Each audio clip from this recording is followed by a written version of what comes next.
हरिः ओम्।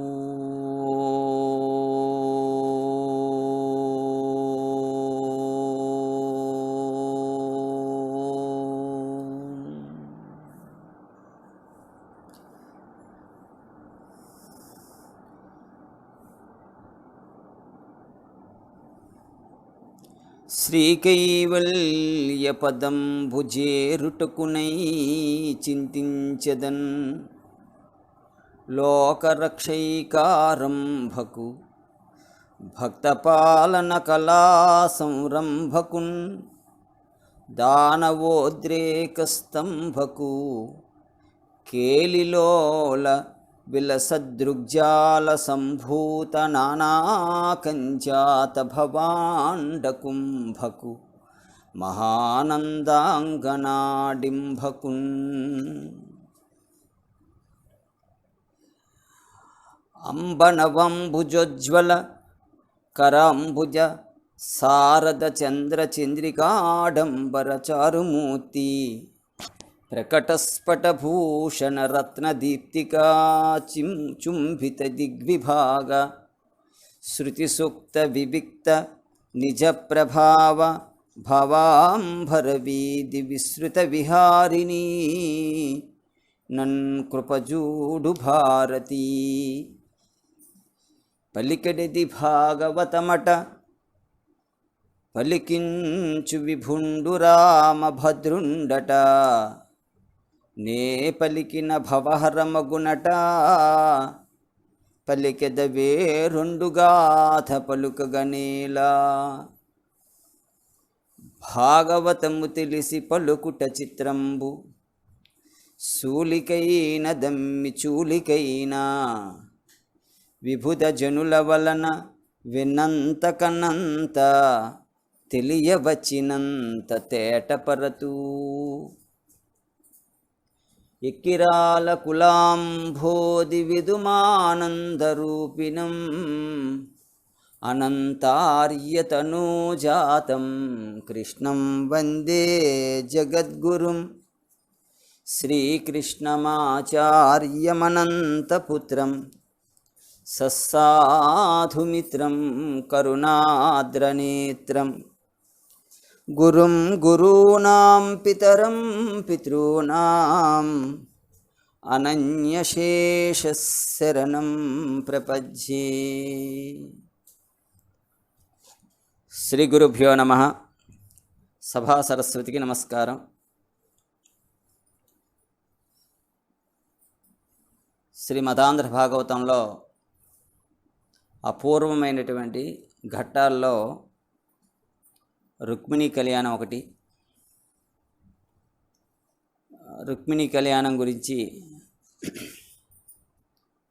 ప్రసంగం చేయాల్సిందిగా మిత్రులు కోరగా ఈ ఘట్టాన్ని మనం ఈ రోజున అనుసంధానం చేసుకోవడానికి ప్రయత్నం చేద్దాం.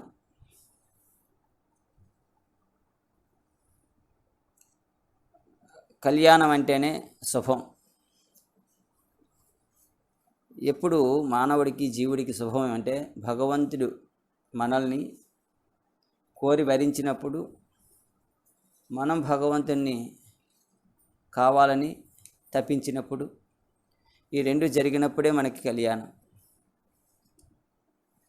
అంచేత సాధారణంగా మన భారతీయమైనటువంటి సాంప్రదాయంలో ఈ రుక్మిణీ కళ్యాణం అనేటువంటి పుణ్యఘట్టానికి ఒక ప్రాధాన్యత ఉంది. ఏంటంటే ఎవరైనా కన్యలకి వివాహం కాకపోతే దీన్ని బాగా పఠించినట్టయితే, పారాయణం చేసుకున్నట్లయితే వాళ్ళకి మంచి వరుడు వచ్చి చక్కగా వివాహం జరుగుతుందని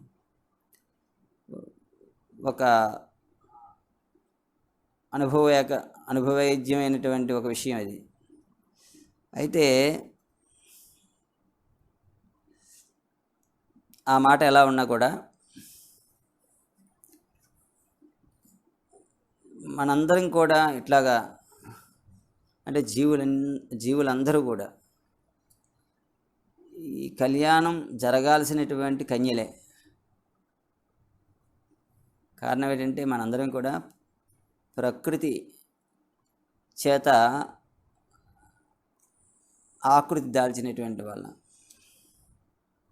అంచేత ఇక్కడ మనకి ఈ శరీరం గతంగా చూస్తే ఇది పురుష శరీరం, స్త్రీ శరీరం అనేటువంటి భావంతో చూస్తే ఇందులో కొంతమంది పురుషులు, కొంతమంది స్త్రీలు ఉంటారు.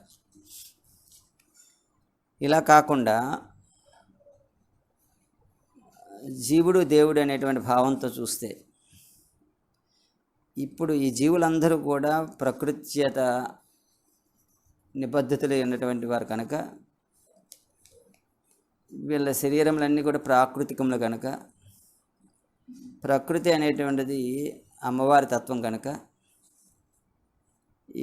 ఈ ప్రకృతిలో ఉన్నటువంటి జీవులందరూ కూడా స్త్రీలే. అంచేత వీళ్ళకి వివాహం జరగాలి. అంటే జీవులందరికీ కూడా ఈశ్వరునితో అనుసంధానం జరగాలి. అప్పుడే ఈ జీవి కళ్యాణం. అంచేత అలాంటి కళ్యాణప్రదమైనటువంటి ఒక విషయాన్ని మనం ఈరోజు అనుసంధానం చేసుకోవడానికి ప్రయత్నం చేస్తున్నాం. ఇక్కడ జీవులందరూ స్త్రీలైతే వరుడెవడు? పరమాత్మ.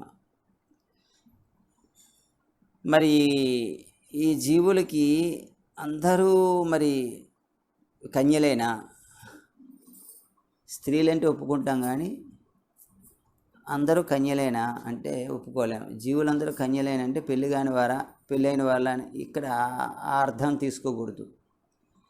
కన్యత్వం అంటే ఇక్కడ ప్రాపంచిక భావనలతో చిక్కుకొనటువంటి మనస్సు,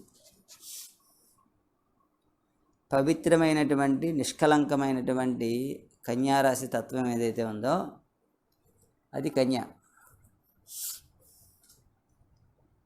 ఆ కన్యత్వము జీవులకి అనుసరణీయము. అంచేత ఎప్పుడైతే మనిషి ఒక పవిత్రత, నిష్కలంకమైనటువంటి ఆత్మ సౌందర్యం, దేహ సౌందర్యమే కాదు, కన్యత్వంలో దేహ సౌందర్యం ఉంటుంది, ఆత్మ సౌందర్యం ఉంటుంది. ఆత్మ సౌందర్యం అంటే ఒక పవిత్రమైనటువంటి భావజాలం, ఒక సంస్కారయుతమైనటువంటి ఒక పరిపక్వత. ఇవి ఏర్పడిన నాడు యోగ్యుడవుతాడు. అంటే వివాహానికి యోగ్యుడవుతాడు. ఎవడు? జీవుడు. ఇక్కడ జీవుడు ఇక్కడ ప్రకృతి పరంగా చెప్పుకుంటాం కనుక ఏదైతే ఈ భగవంతుణ్ణి వరిద్దాం, ఆయనకి నేను సంబంధించిన వ్యక్తిని, లేక ఆయనలో నేను భాగస్వామిని అనేటువంటి భావంతో ఆ పరమాత్మను చేరుకోవాలనేటువంటి భావజాలం మనలో వృద్ధవుతున్న కొలది మనకి యవ్వనం అనేది ప్రాప్తించినట్లు లెక్క. అంచేత ఒక జీవి ఈశ్వరుని చేరేటువంటి విధానంలో, పరమాత్మని చేరేటువంటి విధానంలో మనకి ఒక మహత్తరమైనటువంటి ఘట్టంగా ఈ రుక్మిణీ కళ్యాణం అనేది కనిపిస్తుంది. అది రూపకల్పనగా కనిపిస్తుంది. ఎలాగూ మనకి భాగవతంలో దశమ స్కందంలో ప్రథమ భాగంలో ఈ కళ్యాణ ఘట్టం ఉంది. ఈ ఘట్టాన్ని ఋషులు ఎందుకు ఇచ్చారంటే ఇంత చక్కగా మలచి, దీన్ని ఎందుకు మనల్ని అనుసంధానం చేసుకోమన్నారు, పారాయణం చేసుకోమన్నారంటే ఇది మన జీవితానికి పరిపూర్ణంగా అన్వయింపబడుతూ ఉంటుంది. ఇందులో జీవుడికి సంబంధించినటువంటి జీవాత్మ పరమాత్మల అనుసంధానం సంబంధించినటువంటి సమస్తమైనటువంటి సాధన ఉంది, జ్ఞానం ఉంది, భక్తి ఉంది, వైరాగ్యం ఉంది, యోగం ఉంది. కనుక మనకి ఈ మార్గానికి చేరేందుకు కావలసినటువంటి అడ్డంకి కూడా ఉంది. అడ్డంకిని అధిగమించేటువంటి ఉపాయము ఉంది. ఈ రకంగా ఇలాంటి ఉపాయాన్ని ఇచ్చినటువంటి నిరపాయంగా, అపాయం లేకుండా ఈశ్వరుని చేరేటువంటి విధానము మనకి ఈ పుణ్యఘట్టం రుక్మిణీ కళ్యాణంలో ఇవ్వబడింది. దీన్ని మనం ఒక పద్ధతిలో అనుసంధానం చేసుకోవడానికి ప్రయత్నం చేద్దాం. ఈ మొత్తం భాగవతం పరీక్ష నరేంద్రునికి సుఖయోగీంద్రుడు ఉపదేశించినటువంటి విషయం మీకు తెలుసు.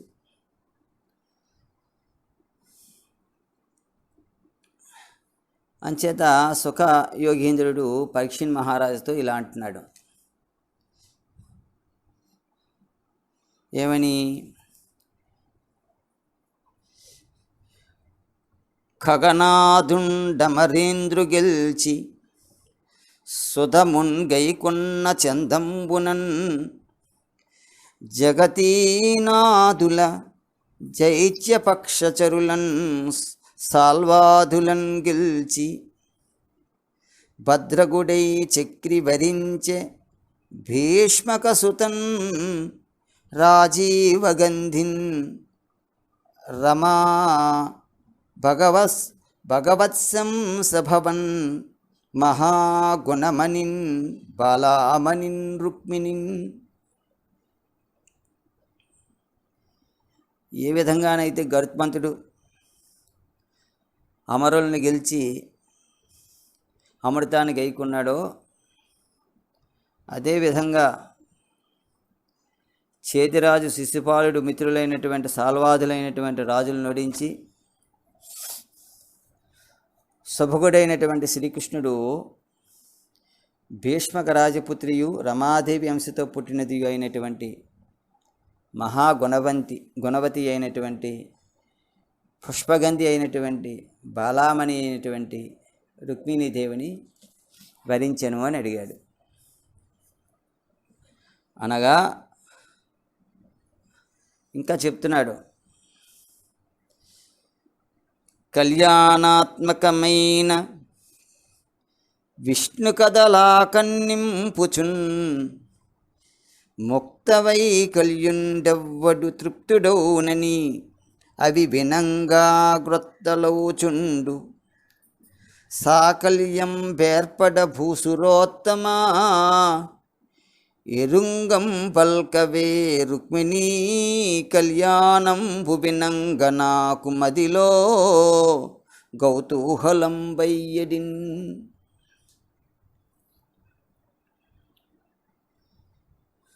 కళ్యాణాత్మకమైనటువంటి విష్ణు కథలట అంటే శుభాన్నిచ్చేటువంటివి అని ఒక అర్థం. అలాగే భగవంతునికి మనకి అనుసంధానం చేసేటువంటివి. అవి వింటూ ఉంటే ఇంకా తృప్తి అనేది తీరదట. వింటున్న కొద్దీ ఇంకా వినాలని అనిపిస్తూ ఉంటుందట. కావున నాకు రుక్మిణీ కళ్యాణ గాథను వినవలనని కోరిక కలుగుతున్నది కనుక ఓ విప్రవర్య నాకు చెప్పు అని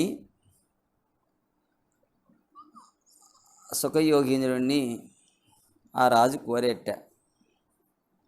ఇంకేమంటున్నాడైనా, భూషణములు శివులకు బుధతోషణములు అనేక జన్మ దురితౌగా వినిశోషణములు మంగళతర ఘోషణములు గరుడ గమను గుణభాషణముల్. యోగీంద్ర, గరుడ గమనుడైనటువంటి విష్ణువు యొక్క గుణగణ గాథలు ఏవైతే ఉన్నాయో అవి వినుట అనేది చెవులకు అలంకారాలు అన్నాడు. సజ్జనులకేమో అది సంతోషదాయకాలు. అనేక జన్మల తాలూకా దుష్కర్మలను అనేటువంటి పాపాలను నశింపజేసేటటివి మంగళకర శబ్దములు కదా అని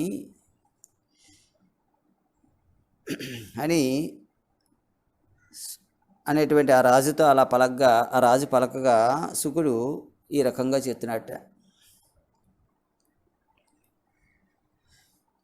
ఏమని?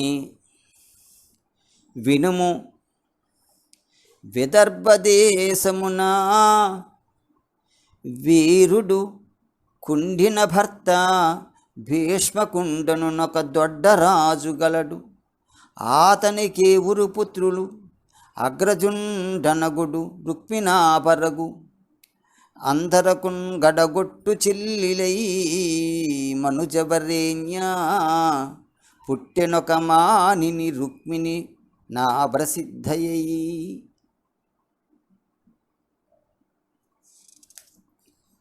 ఓ రాజా విను అన్నాడు.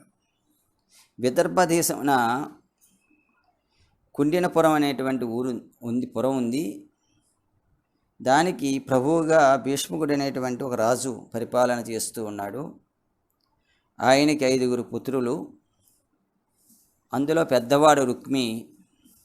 అందరికంటే చిన్నదైనటువంటి ఆమె, వారికి ఒక అమ్మాయి ఉంది.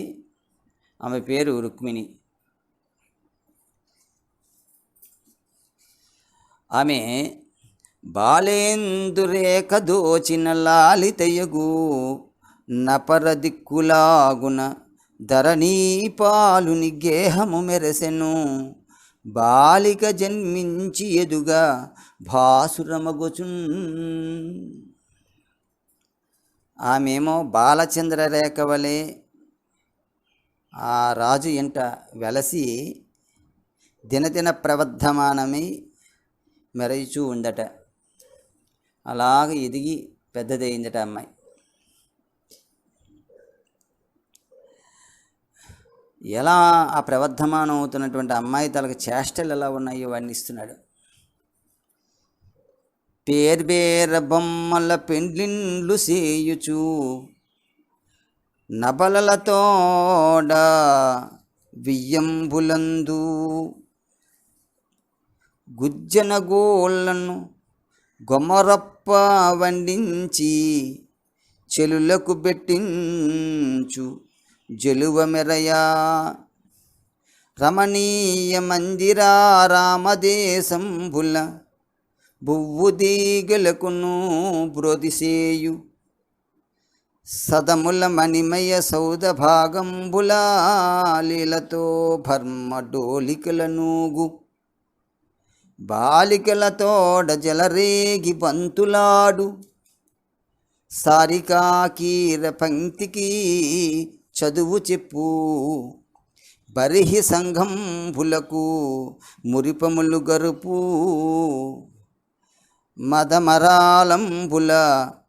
మదమరాలంబులకు జూపు మందగతులు. ఆమె వేరు దేవతలకు పేరున బొమ్మల పెండిళ్ళు చేస్తూ ఉంటుందట. ఆడుకుంటున్నప్పుడు ఆట కూడా అదే. గుజ్జన గోళ్ళను వండించి చెల్లుడు అందరికీ కూడా పంచిపెడుతూ ఉంటుందట. రమణీయమైనటువంటి మందిరముల్లోనూ ఆరామ ప్రదేశముల్లోనూ విహరిస్తూ పువ్వుల మొక్కలు తలక లతలను పోషించుచు, మణిమయ సౌధముల్లో ఊయలు లూగుచు, బాలికలతో బంతులాడుచు, చిలుక గోరింకలకు పాటలు నేర్పుచు, నెమళ్లకు నాట్యము నేర్పుచు, రాజహంసలకు మందగమనము నేర్పుచు ఉల్లాసముగా ఎదుగుచూ ఉందట. అది అమ్మాయి తలగా. అంటే ఈమెను చూసి ప్రకృతి నేర్చుకుంటుంది అన్నట్టుగా ఉందట. ప్రకృతిని ఎవరైనా అనుసరిస్తారు, కానీ అమ్మవారినే ప్రకృతి అనుసరిస్తోంది అని అద్భుతంగా ఇక్కడ చెప్పబడింది.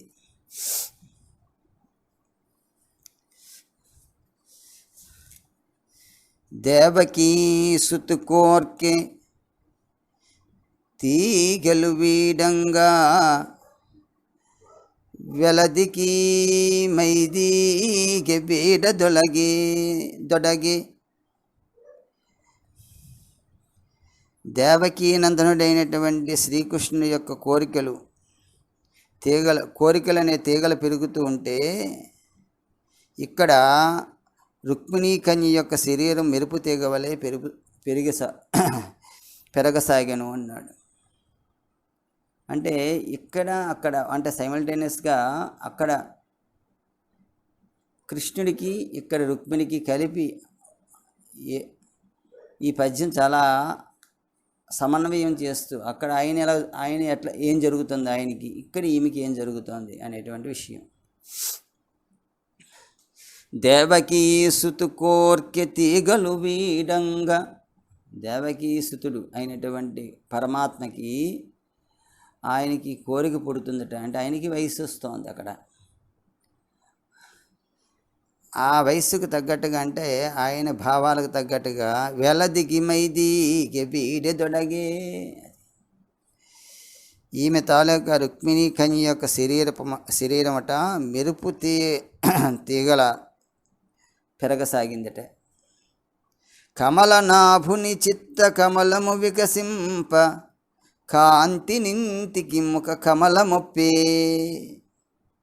పద్మనాభుడు అంటే శ్రీకృష్ణుడి యొక్క చిత్తకమలం వికసింపగా ఆ కాంత కంటే రుక్మిణికి ముఖ కమలం అతి సుందరంగా వికసించి వెలిగిందట. మధు విరోధికిలోన మదనాగ్ని పొడసూప బొలతికి జనుదోయి పొడవు సూపే. శ్రీకృష్ణ భగవానుడికి మదనాగ్ని అంటే కామతాపం అంకురింపగా ఆ యవ్వనవతికి వక్షము పైకి ఉబికిందట. సౌరికి ధైర్యంబు సన్నమై డయ్యంగా జలజాక్షి మద్యంబు సన్నమయ్యే.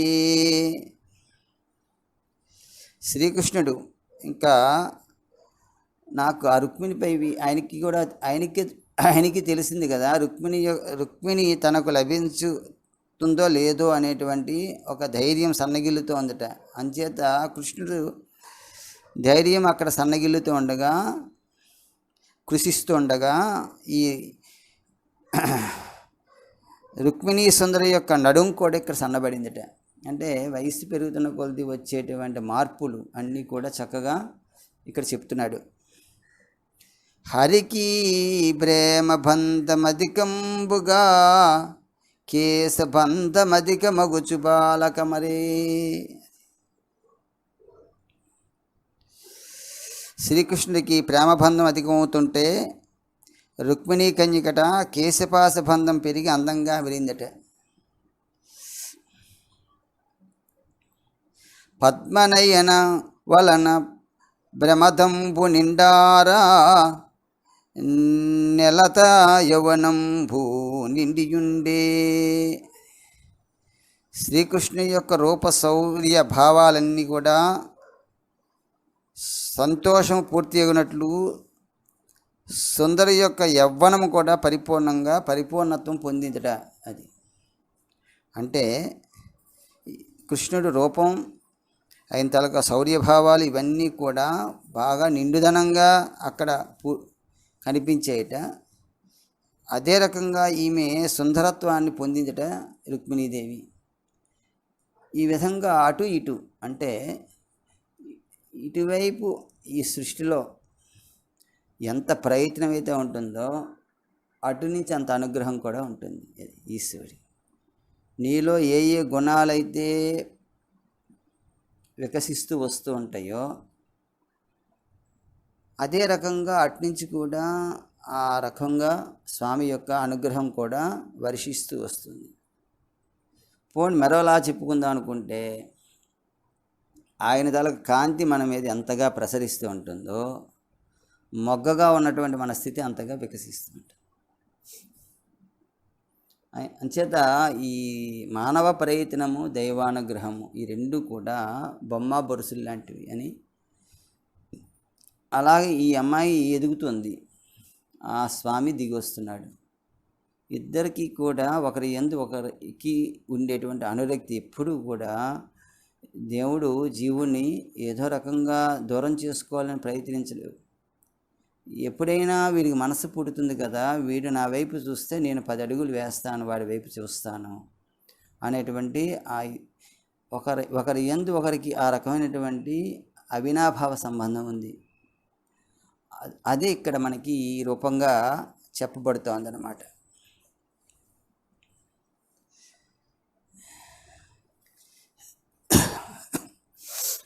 ఈ విధంగా ఉంటుండగా అంటే ఇటు ఈమె యుక్త వయస్సురాలైంది, స్వామి కూడా ఆయన ఎప్పుడు యోగ్యుడే, అంచేత ఆయన గురించి మనం మాట్లాడుకోక్కర్లే. ఈ విధంగా భీష్మక పుత్రులైనటువంటి వారు ఎవడు ఆయన పేరు, ఒక్కొక్కడి పేరు, పెద్దవాడి పేరు రుక్మి, రుక్మరథుడు, రుక్మబాహుడు, రుక్మకేశుడు, రుక్మమాలి. ఈ ఐదుగురికి కూడా ప్రియమైనటువంటి చెల్లెలట ఈ రుక్మిణి కన్య. తన యవ్వన ప్రయాణ తన తండ్రి గృహమునకు వచ్చుచుండు అతిథి జనుల వలన ఈ అమ్మాయి కృష్ణుని తాలూకా రూపము, యవ్వనము, బలము, గుణాదులను గురించి వింటూ ఉండేదట. వస్తూ ఉంటారు కదా అతిథులు, ఇంట్లో అమ్మాయి ఉంటే, ఈడొచ్చిన అమ్మాయి ఉంటే పలానా చోట పలానా వాడు ఉన్నాడు అని మాటల్లో, ఆ మాట ఈ మాటల్లో ఇవన్నీ కూడా వస్తూ ఉంటాయి. ఈమెకు బాగా నచ్చినటువంటి వరుడు ఎవరంటే కృష్ణుడే. అంచేత కృష్ణుడి యొక్క రూపం ఇలా ఉంటుందని తెలుసుకుంది ఆ వచ్చినటువంటి బంధుజనుల ద్వారా. యవ్వనం తనకు సరి ఈడు జోడు అంటామే, అలాగే బలం, అలాగే గుణం. కేవలం భౌతికమే కాదు, గుణాన్ని కూడా భరించాలి. గుణగణాలు అంటారు కదా,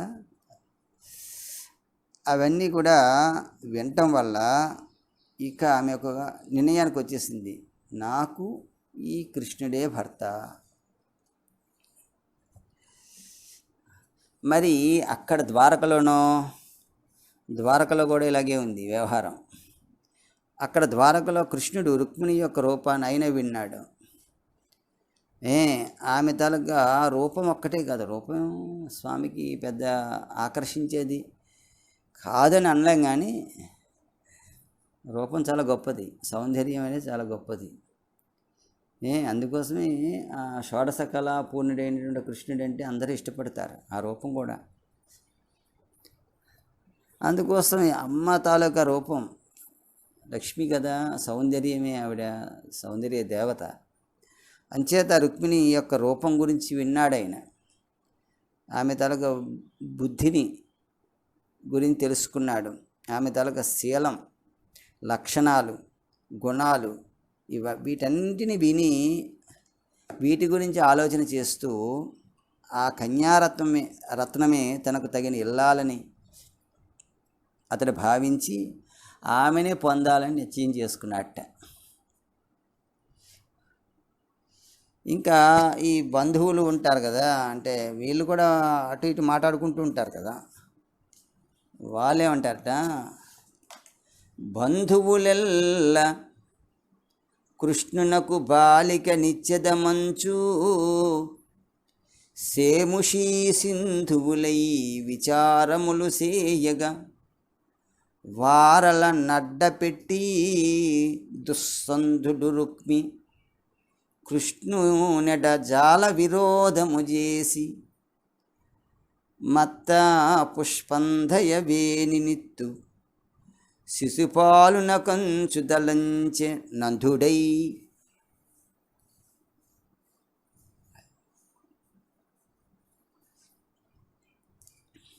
బంధువులందరూ కూడా కృష్ణుడికే రుక్మిణిని ఇవ్వాలని అదే యుక్తమని భావిస్తుంటే, దుష్టబుద్ధి యొక్క రుక్మి అంటే రుక్మిణి యొక్క అన్నగారు కృష్ణుని యందు మిక్కిలి శత్రుత్వం గలవాడే. ఒక్కొక్కడికి ఈశ్వరుడు అంటే పడదు, ఎందుకు తెలీదు, ఏంటో తెలియదు, కారణం తెలియదు. దైవద్వేషులు ఉంటారు, వాడికి ఏ అపకారం చేశాడో తెలియదు. వాడు చేసిన పని ఏంటంటే వీడికి ఊపిరి ఇవ్వటం, భూమి మీద బ్రతకడానికి చోటు ఇవ్వటం, అవకాశాలు ఇవ్వటం, ఇవన్నీ మొత్తం మనం ఉండటానికి ఉనికి కారణం ఈశ్వరుడే కదా. అటువంటి వాడి మీద ఎందుకు అలాంటి వైరం వస్తుందో తెలియదు. కనుక ఈ రుక్మికి కూడా ఈ రకంగానే ఆ జన్మ శత్రుత్వం ఉంది. కృష్ణుడు అంటేను తన చెల్లెలిని తన మిత్రుడైనటువంటి శిశుపాలుడికి ఇద్దామని నిశ్చయం చేసుకున్నట్ట. అంచేత ఈ ద్వేషము మరియు అంధత్వము అంటే గురుడితనం, ఏ గురుడితనం? జ్ఞానపరమైనటువంటి గురుడితనం అన్నమాట. దీనివల్ల అతడు బుద్ధి లేక అందరూ కూడా కృష్ణుడికి ఇచ్చి చేద్దామని అనుకుంటుంటే ఈ రుక్మి అనేటువంటి వాడు నా చెల్లెలని ఎట్టి పరిస్థితుల్లో కూడా కృష్ణుడికి ఇవ్వను, నా స్నేహితుడైనటువంటి శిశుపాలుడికి ఇస్తాను అని నిర్ణయం చేసుకున్నాడు.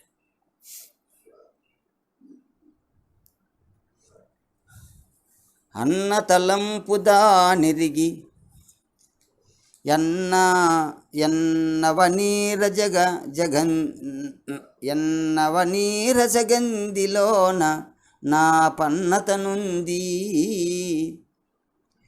యాప్తుడగు బ్రాహ్మణునొక్కని చేరి గర్వ సంచన్నుడు రుక్మిణేడు నన్ను జయిచ్చునకిచ్చెదనంచునన్న వాడిన్ని విధంబులంజని భుదేశ్వర చక్రికి విన్నవింపవే.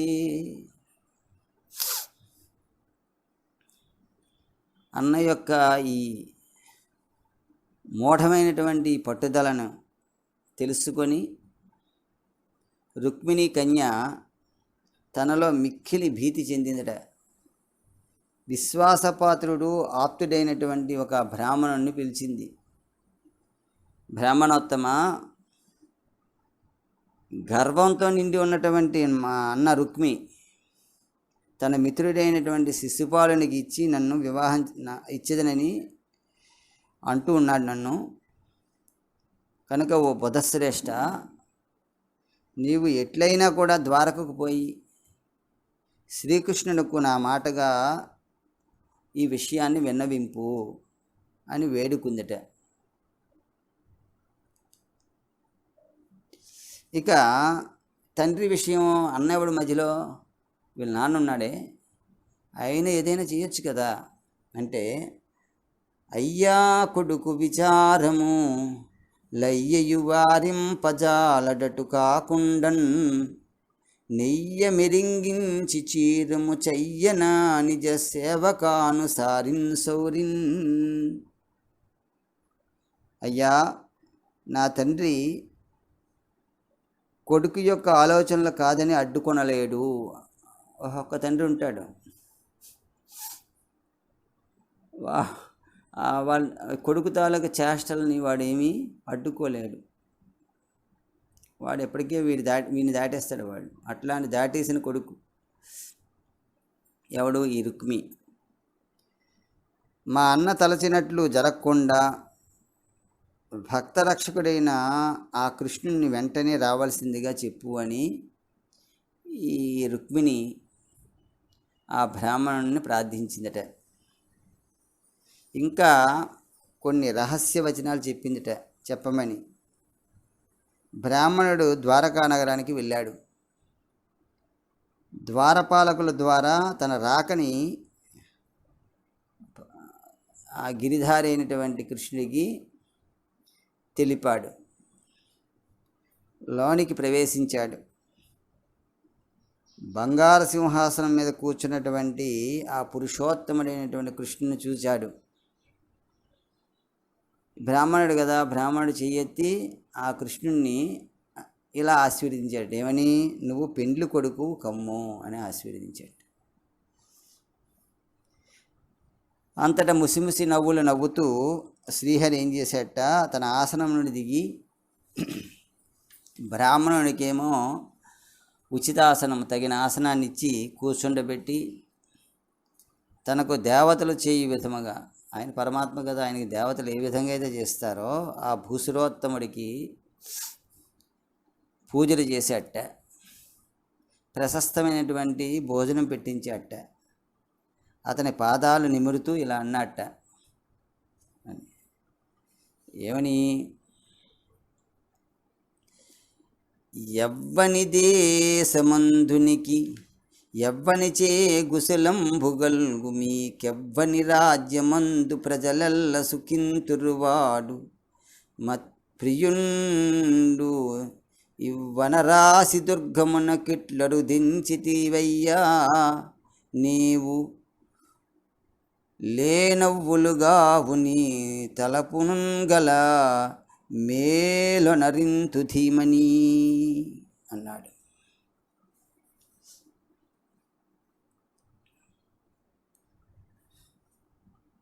ఓ బ్రాహ్మణోత్తమ, ఇంకా నువ్వు చాలా ఏ దేశం నుంచి వచ్చావు? నువ్వు నీకు సంక్షేమంగా ఉందా? అక్కడ ప్రజలు ఎక్కడైతే సుఖిస్తూ ఉంటారో, ఏ దేశంలో అయితే ఈ బ్రాహ్మణులు ప్రజలు సుఖంగా ఉంటారో అటువంటి రాజు నాకు ప్రియుడు. నీవు ఈ జలదుర్గమనందున్న ఈ ద్వారకా నగరానికి ఎలా రాగలిగావు?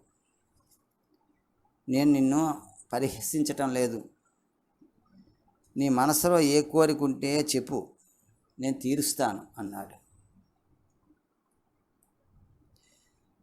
ఇందాక కాళ్ళు పడుతూ ఒక విషయం నేను మీకు చెప్పడం మరిచాను. ఏంటంటే, భూసురోత్తమ, సంతోష చిత్తంతో ఉన్నటువంటి నీవు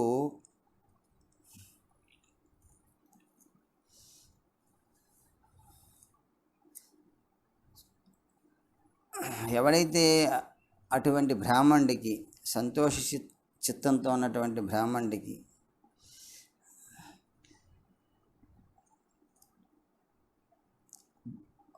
అలాంటి వాళ్ళు ఉండే చోట భూపాలనం అనేది చాలా సులువుగా చేసుకోవచ్చుట. ఎంచేత అంటే ఆయనకి బ్రాహ్మణుడికి ఏ లోటు ఉండదు. ఆయన తన ధర్మం నందు తాను ఉంటాడు. ఆ ధర్మమే అన్ని కోరికలను తీరుస్తుంది. అంచేత సంతృప్తి అనేది చాలా గొప్పది. సంతుష్టి ఉన్నటువంటి వాడే సుఖంగా నిద్రిస్తాడు, సర్వభూతాలకి మేలు కోరుతాడు, ప్రాప్తించిన దాంతో సంతోషిస్తాడు. కనుక నీకేమైనా కోరికలు ఉంటే చెప్పు. నువ్వు బాగుంటే లోకం బాగుంటుంది. గోబ్రాహ్మణేభ్య శుభమస్తు నిత్యం, లోకా సమస్త సుఖినో భవంతు. కనుక నీకేం కావాల్సింది ఇస్తా. నువ్వు ఎంతో కష్టపడి ఎక్కడి నుంచి వచ్చావు, ఏంటి ఈ జలదుర్గంలోకి నువ్వు ఎలా రాగలిగావు? ఇవన్నీ అడిగాడు. అన్నీ తెలిసిన వాడు అడుగుతూ ఉంటే ఎట్లా ఉంటుందండి? అని తెలియదు ఏముంది, ఎక్కడి నుంచి వచ్చాడో, ఈ జీవులు ఎక్కడి నుంచి వస్తున్నారో, ఎక్కడికి వెళ్తున్నారో తెలీదా? తెలిసి అడుగుతూ ఉంటాడు. పులకరింపుగా మాటలు తొలకరింపుగా ఇట్లా చెప్తూ ఉంటాడు స్వామి. అని ఇట్లు ఆ లీలామానుష విగ్రహుడైనటువంటి ఆ పరమేశ్వరుడు అడిగినటువంటి ప్రశ్నలకట ఆ భూసురుడు ఈ రకంగా బదులు చెబుతున్నట్ట. ఓ దేవా, విదర్భ దేశాధీశుడైనటువంటి భీష్మకుని తాలూకా పుత్రికారత్నం రుక్మిణి అనేటువంటి కన్యామణి ఉంది. ఆమె నీకు తనను తాను అర్పణ చేసుకున్న గోరి మంగళ ప్రశస్తమైనటువంటి ఒక సందేశాన్ని నీకు విన్నవించేందుకు నన్ను ఇక్కడికి పంపించింది. ఆలకింపుమని ఆమె చెప్పినటువంటి సందేశాన్ని ఈయన ఈ రకంగా చెప్తున్నాడట.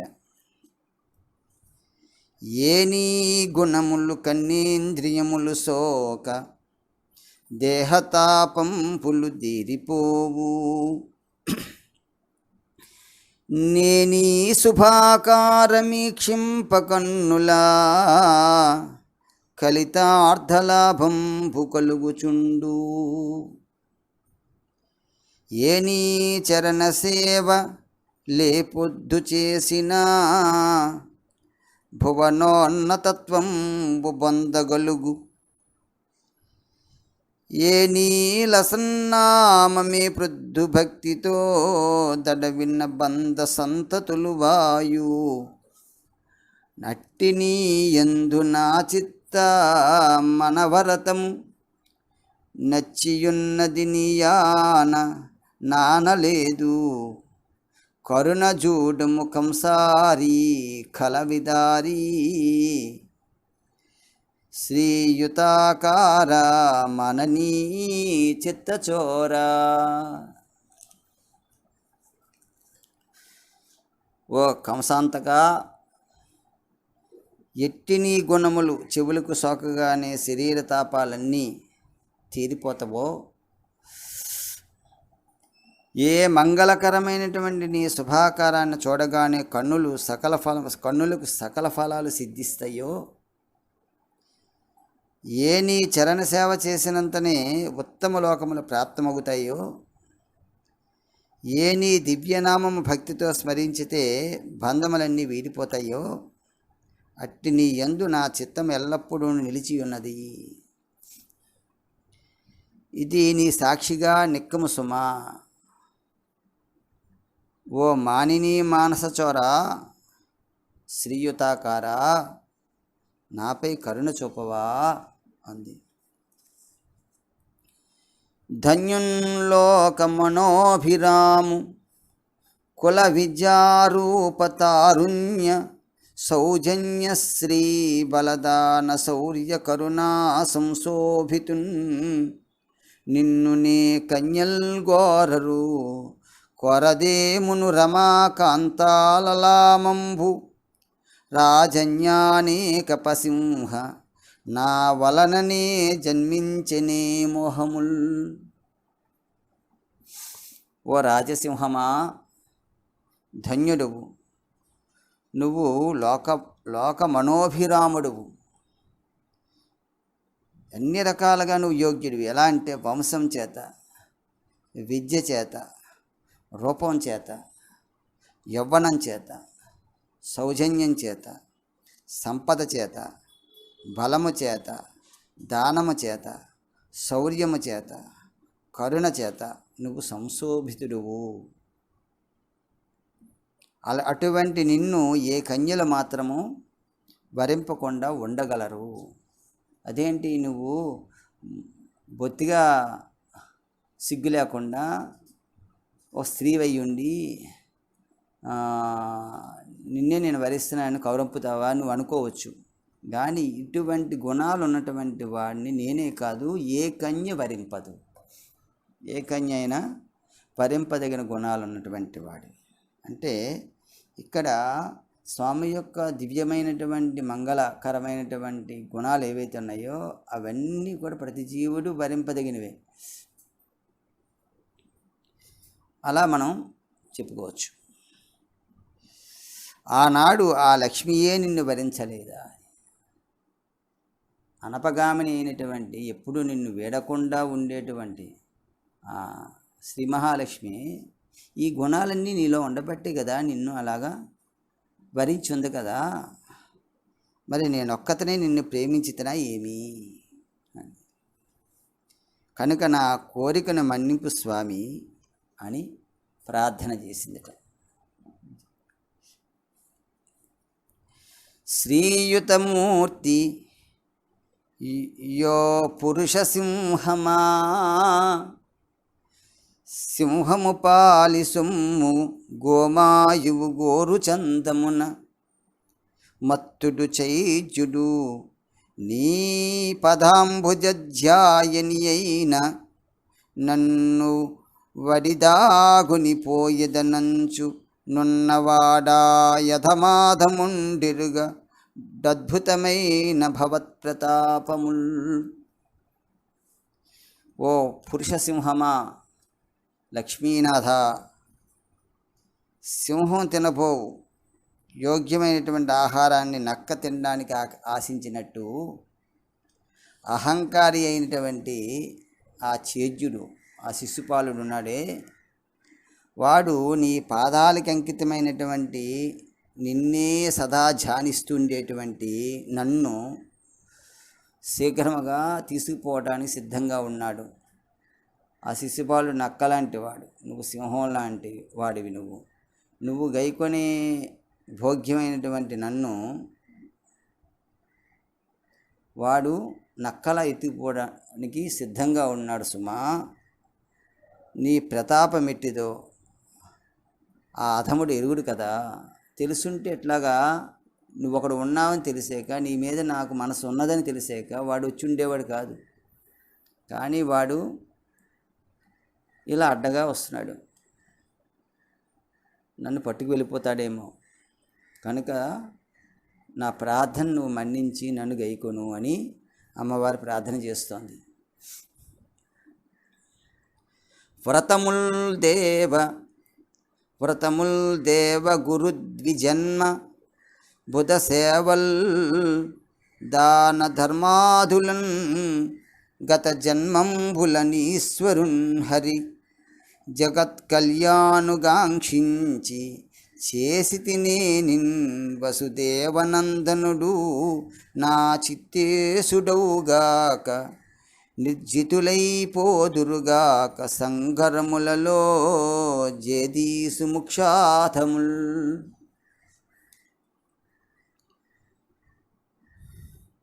ఓ స్వామి, నీ మీద ఈరోజు నాకు ఈ రకమైనటువంటి బుద్ధి పుట్టిందంటే, భక్తి కలిగిందంటే, నేను వ్రతములు చేసి దేవతలను, గురువులను, బ్రాహ్మణోత్తములను గత జన్మల్లో పూజించి వసుదేవనందనుడైన శ్రీకృష్ణుడే నా చిత్తేశుడు అగుగాక అని కాంక్షించి ఆ శ్రీహరిని కొలిచియున్న దాననైనచో, అంటే నేను ఇప్పుడే కాదు, ఇప్పుడు పుట్టిన బుద్ధి కాదు ఇది, పూర్వజన్మల్లో కూడా నీ అందే నాకు సదా చిత్తము వర్తిస్తూ ఉందయ్యా. అందుకోసం నువ్వే నా భర్త యవుగాక. నువ్వు అంచేత నువ్వు యుద్ధంలో వచ్చి శిశుపాలాది అధములను పరాజితులు గావించి నన్ను గైకొనమయ్యా అని అమ్మవారు ప్రార్థన చేస్తోంది. అంకిలి చెప్పలేదు చతురంగ బలంబులతోడ నిల్లి యో పంకజనాభా నీవు శిశుపాల జరాసుతులం జయించి నా వంకకు వచ్చి రాక్షస వివాహమునన్ భవధీయ శౌర్యమే యుంకువచేసి కృష్ణ పురుషోత్తమ జేకును పొమ్ము వచ్చెదన్. ఓ పురుషోత్తమ, ఓ పంకజనాభా, ఓ కృష్ణ, నేనేమీ అసత్యం చెప్పటం లేదయ్యా. నీవు రేపు చతురంగ బలాలతో సమేతంగా వచ్చి ఈ శిశుపాల జరాసంధాదులను జయించి నా వైపునకు వచ్చి నన్ను రాక్షస వివాహాన్నితో గొనిపోము, బలవంతంగా ఎత్తుకుపోవయ్యా అంటుంది. ఇది ఒక ధర్మం ఉంది రాజుల్లో, ఈ రాక్షస వివాహం అనేటువంటిది. కనుక నువ్వు ఏ పద్ధతిని కూడా చెప్పేస్తుంది అమ్మవారు, అంటే ఉపాయం కూడా చెప్పేస్తుంది. కనుక ఈ రకంగా వచ్చిన పట్టుకుపో, నన్ను పొందుటకు నీ యొక్క శౌర్యమే కన్యాశుల్కముగా భావించి నీ తోడ వచ్చేదను. కన్యాశుల్కం అనేది ఒకటి ఉంటుంది, అంటే కన్య తాలూకా తల్లిదండ్రులకి ఏదో ఒక మొత్తం అప్పచెప్పి ఆ కన్యను తీసుకెళ్ళాలి. మరి ఇక్కడ నువ్వు అప్పచెప్పేది ఏంటంటే నీ శౌర్యమే నువ్వు ఇక్కడ చూపించి మరి అదే కన్యాశుల్కంగా చేసి నన్ను పట్టుకెళ్ళు. బాగానే చెప్పావు కాదు, నువ్వు ఎక్కడో ఇంట్లో ఉంటే నిన్నెలా పట్టుకెళ్ళేది అని నువ్వు అనుకుంటావేమో. చూడండి, లోపలి సౌధంబులోన వర్తింపగా దేవచునే నిన్ను దెత్తునేని కావలివారల గల బంధువుల జంపికాని తేరాదని కమలనయన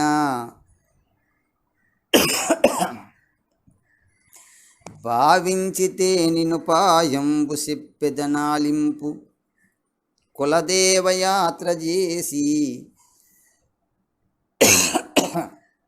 నగరంబు వెలువడి నగచాతకును మ్రొక్కు బెండ్లికి మునిపడ బెండ్లి కూతు నెలమి మావారు బంపుదురేనునట్లు పురము వెలువడి ఏతించి భూతనా దుసతికి మృక్కంగ నీవు నా సమయమందు వచ్చి కొని పొమ్ము నన్ను నవార్య చరిత.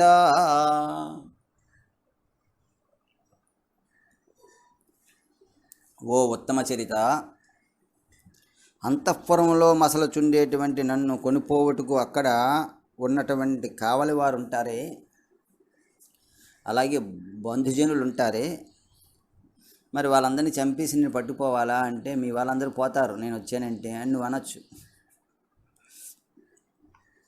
అలా నువ్వేం శంకించొద్దు. నేను ఒక ఉపాయం చెప్తాను, ఎవ్వరికీ ఇబ్బంది లేనటువంటి ఉపాయం. నగరం వెలుపల ఉన్నటువంటి పార్వతీదేవి తాలూకా మందిరానికి నేను పెండ్లికి ముందు పెండ్లి కూతురును పంపించి అక్కడ పూజలు చేసేటువంటి గౌరీ పూజ అంటాం మనం. ఆ సాంప్రదాయం ఉంది, అప్పుడు ఉంది, ఇప్పుడు ఉంది. ఆ ప్రకారం నేను ఆ శివాని యొక్క ఆలయానికి వస్తాను. ఆ దేవికి నేను మొక్కుకునేటువంటి సమయంలో నువ్వు అచ్చడికి వచ్చి నన్ను కొనిపోవచ్చును. అక్కడ ఎవరు దేవాలయంకి వచ్చేటప్పుడు అంత మంది మార్బలంతా ఎవరు ఉండరు. ఏదో పూజా పునస్కారాలు జరిగేటప్పుడు కాసింత ఎక్కువ సెక్యూరిటీ ఉండదు, బంధువులకి ఇబ్బంది ఉండదు. కనుక నువ్వు వచ్చావనుకో, నేను బయటకు వచ్చే ఉంటాను కదా, నన్ను గుర్తించడం సులువే, నువ్వు పట్టుకొని పోవడం కూడా సులువేనని అమ్మవారు చాలా చక్కగా చెప్పిందనమాట.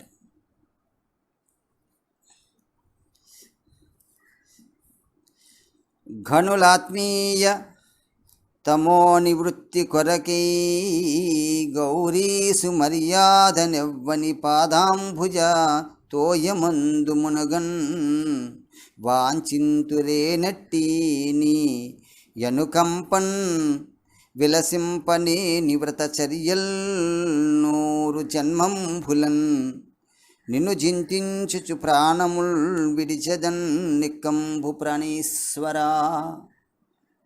ఓ ప్రాణేశ్వరా, మన ప్రాణాలన్నిటికీ కూడా ఈశ్వరుడైనను. ప్రాణేశ్వరుడు అంటే భర్త ఒక్కడే కాదు, ప్రాణం మన ప్రాణాలకి ఈశ్వరుడు అయిన. ప్రాణములు అన్నీ కూడా నిలుస్తున్నాయంటే ఆయన వల్లే. అంటే నీ వల్లే నా ప్రాణాలు నిలుస్తాయి అని పిలిచింది ప్రాణేశ్వరుడు. నా ప్రాణాలకి నువ్వు ఈశ్వరుడివి, నువ్వు లేకపోతే నా ప్రాణాలు ఉండవు. ఆ పిలుపులోనే ఆమె, అంటే ఆ సంబోధనలోనే తన ఆంతర్యాన్ని ప్రకటించింది ఆ తల్లి. సజ్జనులు తమ అజ్ఞాన నివృత్తికే గౌరీసుని వలి ఎవ్వని పాద పద్మ జలమును అంటే గంగా జలాన్ని మునుగ వాంఛింతురో అట్టి నీ యొక్క కృపకు నేను అర్హురాలను కాకున్నచో తీవ్రమైన వ్రతదీక్షణ భూని 100 జన్మలకైనా నిన్నే స్మరించుచు ప్రాణములను విడిచేదను. ఇది మాత్రం నెక్కుమ సుమా ఖచ్చితంగా చెప్పింది ఆవిడ. అంటే ఇప్పుడు కానీ నువ్వు ఏ రకంగానైతే పరమేశ్వరుడు ఆయన విధానం అదే, ఏం చేస్తాడు ఆయన తనలో ఉండేటువంటి, అంటే తమో గుణానికి అధిపతి కదా ఆయన. ఆ తమో గుణంలో తను పడిపోకుండా ఉండడం కోసమని ఆ విష్ణు పాదాల నుంచి జనించినటువంటి గంగని శిరస్సును ధరిస్తాట ఆయన ఈశ్వరుడు. ఎవడు పాద పద్మాలను తాకినటువంటి జలాలను శిరస్సు మీద ధరిస్తే ఏ రకంగా అతని పాపాలన్నీ కూడా, తాపాలన్నీ కూడా, అలాగే తమస్సు అంతా కూడా పోతుందో అటువంటి అంటే ఈశ్వరుడే నిన్ను వాంఛిస్తాడు. పరమేశ్వరుడు పరమశివుడే వాంఛించేటప్పుడు నిన్ను నేను కోరుకోవటం తప్పు కాదు, కానీ నేను కోరుకుంటున్నాను. కనుక నీ కృపకి నేను అర్హురాలని కాలేదు, నేను అంత నోచుకోలేదు అని నువ్వు భావించేవా అనుకో. అప్పుడు నేనేం చేస్తానో తెలుసా, ఏదో రకంగా కాలం వెళ్ళపుచ్చుకొని ఉంటానని మాత్రం నువ్వు అనుకోబోకు అన్నాడు. స్వామితోనే చెప్తుంది గట్టిగానే అమ్మవారు. అంటే ఇంకా ఆయన మెల్లో మంగళసూత్రం కట్టకముందే అప్పుడే అమ్మవారు ప్లేస్లోకి వచ్చేసింది. అంచేత ఆమె హెచ్చరిస్తోంది కూడా ఒక రకంగా. ఏమని? ఎన్ని జన్మలకైనా తీవ్రమైనటువంటి దీక్ష అయినా పట్టైనా నిన్ను స్మరిస్తూనే నువ్వు భర్త అయ్యేంత వరకు నేను నిలుస్తాను, లేకపోతే ప్రాణాలను విడుస్తానంది. ఇది మాత్రం నిక్కం సుమా అని ఆ తల్లి చెప్పింది. ఇంకా ఇప్పుడు హెచ్చరిక అయిన తర్వాత అలాగా అంతగా చూద్దాంలే అని అనకుండా ఉండడం కోసం మళ్ళీ వెంటనే ప్రార్థన మొదలుపెట్టింది. ప్రాణీసా నీ మంజు భాషలు వినలేని కర్ణరంధ్రంబుల కలిమియేలా, పురుషరత్నమా నీవు భోగింపగాలేని తనులత వలని సౌందర్యమేలా, భువన మోహన నిన్ను బొడగానగాలేని చక్షురింద్రియముల సత్వమేలా, దయిత నీ యదరామృతం బానగాలేని జిహ్వకు ఫలరస సిద్ధియేలా, నీరజాత నయన నీ వనమాలికా గంధమబ్బలేని ఘ్రాణమేలా,